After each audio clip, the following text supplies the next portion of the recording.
Eso pienso que muestra mucho la diferencia entre un gobierno que está al servicio del bien público versus un gobierno que está, como ocurría en el pasado, pensando en los negocios.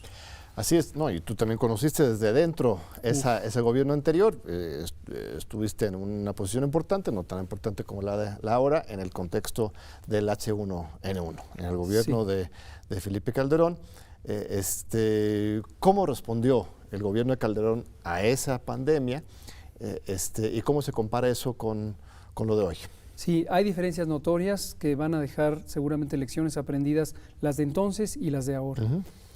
En ese tiempo, yo efectivamente era director general adjunto de epidemiología, era un funcionario del Servicio Profesional de Carrera, mi función era técnica, y quiero decir que en los primeros días de esa pandemia de influenza, que empezó en la región de América del Norte, no necesariamente en México, en los primeros días de abril o finales de marzo, vivimos una experiencia que cambió prácticamente en pocas semanas o días sobre la perspectiva técnica hacia la perspectiva política. Sí. Y eso fue, desde mi punto de vista, el punto de quiebre que alteró gravemente la capacidad de respuesta de México. Lo voy a ilustrar con algunos ejemplos. Quiero decir, además, en descargo del entonces secretario de Salud, el doctor José Ángel Córdoba Villalobos, que él nos ayudó mucho, porque siendo él un funcionario político, como son todos los secretarios de Estado, él ayudó a la parte técnica en una suerte de paraguas protector y nos permitió y nos estimuló trabajar técnicamente. Entonces hasta ahí vamos muy bien. Pero necesitaban esa protección. Necesitábamos la protección porque de otra manera, como fuimos después avasallados por una serie de intereses políticos, el golpeteo entre grupos, fracciones, etcétera, intereses económicos de fuera del gobierno y conectados al interior del gobierno, y esto hace también una gran diferencia porque las prioridades, por ejemplo, del abastecimiento, se gobernaron mucho por caprichos o por otro grupo de intereses. Dame casos concretos. Pongo un ejemplo concretísimo, pruebas rápidas, y por eso hoy lo digo con especial énfasis.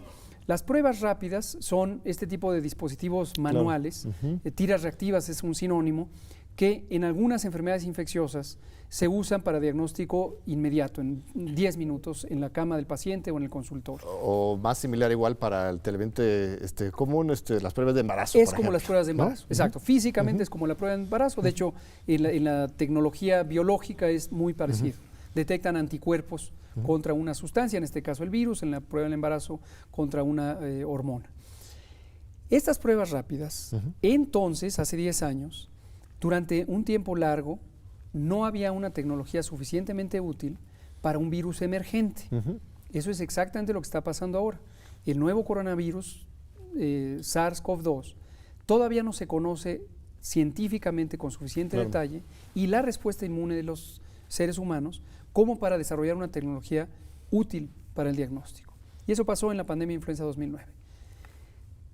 Los técnicos hicimos recomendaciones específicas, obviamente amparadas en las mejores recomendaciones internacionales y la ciencia, y fuimos desoídos así, olímpicamente, al grado que, y esta es una experiencia con la que tengo conocimiento directo, hubo un momento de gran tensión porque nosotros los técnicos, en los ámbitos técnicos, habíamos dejado constancia de la posición técnica, y era: no se utilicen pruebas rápidas. No sirven, no es sirven, un desperdicio de dinero. Es un desperdicio de dinero, pero además pueden ser peligrosas. Quiero recordar esa experiencia porque hoy podría ocurrir lo mismo. Las pruebas rápidas, si no son suficientemente útiles para distinguir la persona con infección de la persona sin infección, se equivocan y pueden confundir una decisión médica. Claro. Entonces, una persona con riesgo de complicarse, el adulto mayor, la mujer embarazada, alguien que padezca enfermedades crónicas, diabetes, hipertensión, enfermedad pulmonar o enfermedad cardíaca, puede tener una falsa confianza de que resultó negativo, y entonces no tiene la enfermedad, vaya a su casa, se complica o se muere.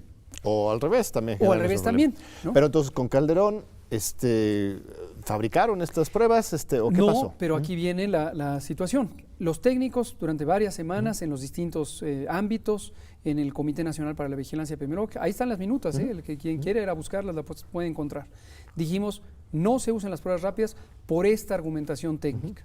Ya habíamos consultado a voces muy autorizadas a nivel mundial, a los Centros de Control de Enfermedades de Estados Sí. Unidos, por ejemplo.